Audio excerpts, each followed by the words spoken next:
বাবা দেখ তো ফোনটার কি হয়েছে, কথা শোনা যায় না।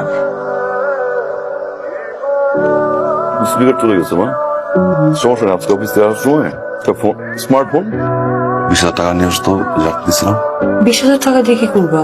আমার সঙ্গে বললাম না যে ফোন কিনে দিব। অনলাইনে কিছু জিনিস অর্ডার। বাবা তোর মার টেলিফোনটা এনেছিস?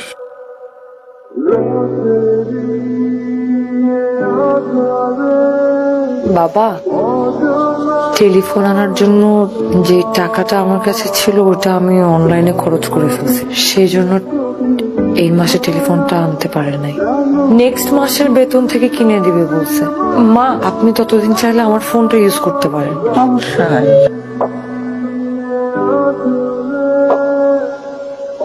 আই শুনো, আমার ফোনে 500 টাকা ফ্লেক্সি করে দিও। আচ্ছা ঠিক আছে। শিবা, তোর মায়ের ওষুধ তো শেষ হয়ে গেছে, তুই অফিস থেকে ফেরার সময় নিয়ে আসিস বাপ। ঠিক আছে। ঠিক আছে মানে তুমি ওষুধ আনবা কোথা থেকে? তোমার পকেটে 1 টাকাও আছে? আব্বা, ও তো এই মাসে বেতন পায়নি, ওর পকেটে 1 টাকাও নেই, কোথেকে ওষুধ আনবে বলেন? আসলে এই মাসের বেতন পাইনি।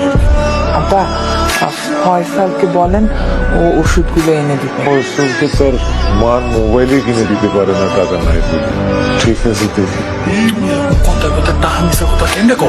আজব একটা ভুন্দা লোক, একটা কথা না বললে সংসারে আয় উন্নতি হয়। যাও অফিস যাও। এই ওষুধগুলো একটু আছে কাকা, কতদিনের দেবো? 15 দিনের দিকেই শুনবো কাজ।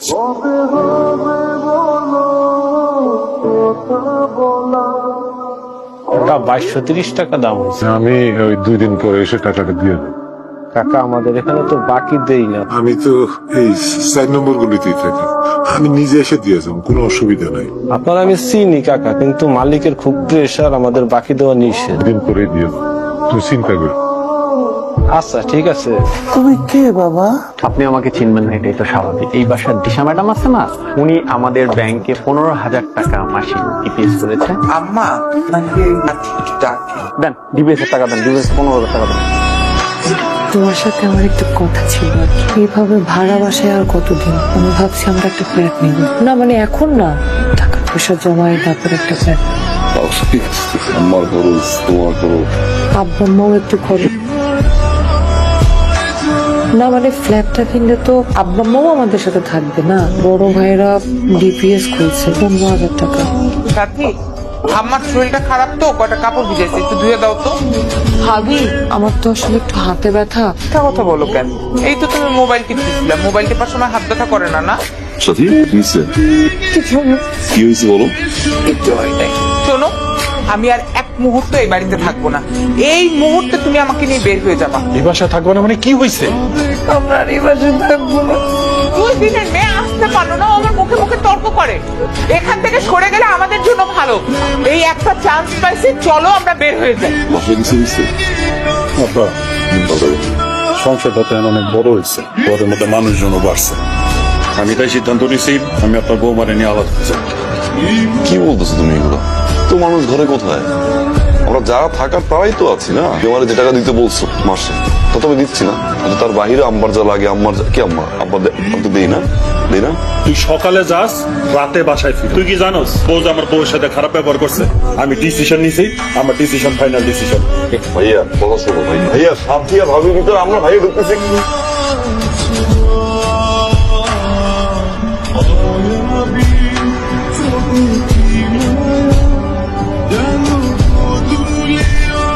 সবই তো বুঝলাম, আপনি এই অবস্থায় চাকরি করতে পারবেন? পারুম স্যার।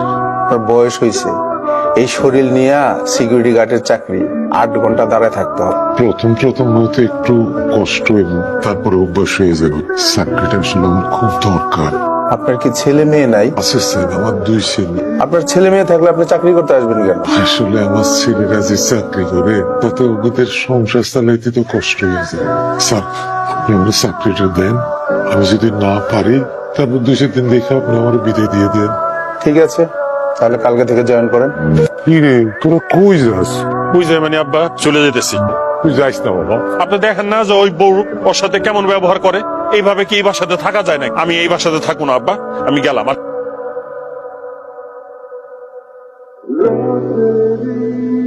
এটা কি মা?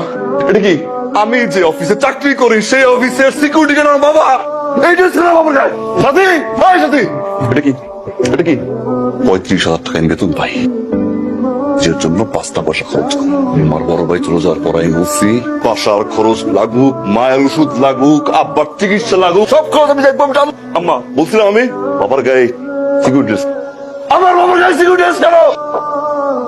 আমার অফিসের গেটে আমার বাবা সিকিউরিটি গার্ডের ড্রেস পরে স্যালুট দেয়। ঘরের সব খরচের টাকা আমি তুলে নেই। এই ড্রেস কেন? হয়তো মার টাকা লাগবে, তা না হলে বাবার টাকা লাগবে। তোর মতো মেয়ের কাছে বলতে পারো না। বেটা, তুই উঠে যা। বেটা, আজকে থেকে তোমার ছেলে একটা ছেলেই থাকবে। এই, বেটা, বেটা, বেটা, বেটা, বেটা। আমি তোর বাপ, আমি এখনো মরি নাই। এই সংসারে যা কিছু হবে আমার সিদ্ধান্তই হবে। আমি অনেক বড় ভুল করে ফেলছি। আমি আপনার আর আমার অনেক অসম্মান করছি। আমাকে মাফ করে দেন, আপনারা মাফ করে দেন। আম্মা, আম্মা, আপনি আমার মাফ করে দেন। সন্তান ভুল করলে বাবা মার উচিত মাফ করে দেওয়া। আমাকে মাফ করে দাও, আমি বুঝি নাই। আমার তো বড় আপ্পা আমার নিজের বাবা